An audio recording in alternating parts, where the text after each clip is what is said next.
আসসালামু আলাইকুম রহমতুল্লাহ। আমি হাফেজ বেলাল। মাশাআল্লাহ, আমরা ছোট ছোট সূরাগুলো সবাই দেখে অনেক ভাই বোন আমরা একসাথে পড়তেছি। অসংখ্য ধন্যবাদ সবাইকে। সূরাগুলো শিখবেন, নামাজের জন্য খুবই গুরুত্বপূর্ণ সূরাগুলো। তো আজকে আমরা মশক করব সূরা কাফিরুন। কুল ইয়া আইয়ুহাল কাফিরুন, এই সূরাটা আমরা মশক করব। সবাই আমার সাথে পড়বেন এবং ভিডিওটা সবাই বেশি করে শেয়ার করে দিবেন ইনশাআল্লাহ, যেন আপনার কাছে সবাই যেন পড়তে পারে। তাহলে আমরা মশক করি। হ্যাঁ, সবাই আমার সাথে বলার চেষ্টা করবেন। بسم الله الرحمن الرحيم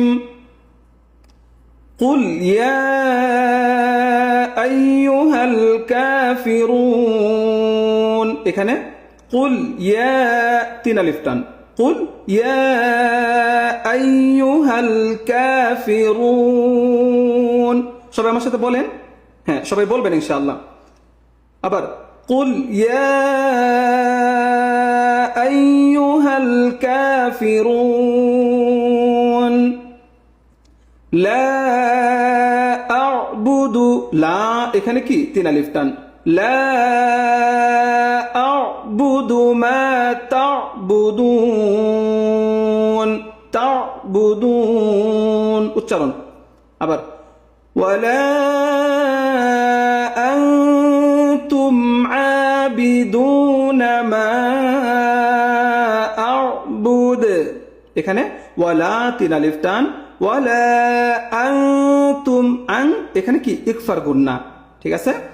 ওয়ালা আনতুম আবিদুনা মা আ'বুদ ওয়ালা আনা আবিদুম মা আবাদতুম এখানে ওয়ালা আনা আবিদুম মা আবাদতুম, এটা কি 4 নম্বর আয়াত। ওয়ালা আনা আবিদুম মা আবাদতুম 5 নম্বর আয়াত। ওয়ালা আনতুম আবিদুনা মা আ'বুদ আ'বুদ লাস্টে কি কলকলা। লাকুম লাশ আয়াত লাকুম দীনুকুম ওয়ালিয়াদিন এখানে লাকুম দীনুকুম ওয়ালিয়াদিন। আমরা এখানে কি ওয়ালিয়াদিন পড়ি, এখানে উচ্চারণটা কি হবে লাকুম দীনুকুম ওয়ালিয়াদিন। এখন শুরু থেকে এক টান একদম লাস্ট পর্যন্ত, ঠিক আছে। সবাই একসাথে বিসমিল্লাহির রহমানির রহিম قل يا أيها الكافرون لا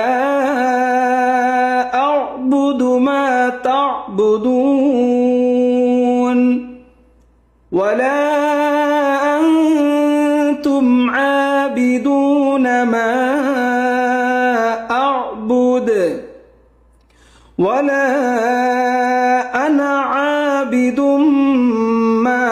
عبدتم ولا أنتم عابدون ما أعبد لكم دينكم ولي دين ولي دين, ঠিক আছে। তাহলে ভিডিওটা সবাই বেশি করে শেয়ার করে দিবেন এবং নিয়মিত সূরাগুলো শিখবেন। যারা এই সূরাটা নতুন শিখতেছেন, পিছনে সূরা ফাতিহা থেকে সূরা কাফিরুন পর্যন্ত এখানে 6-7টা সূরা দেওয়া আছে, ওইগুলো আপনারা শিখে নেবেন ইনশাআল্লাহ। অসংখ্য ধন্যবাদ সবাইকে। আসসালামু আলাইকুম ওয়া রাহমাতুল্লাহ।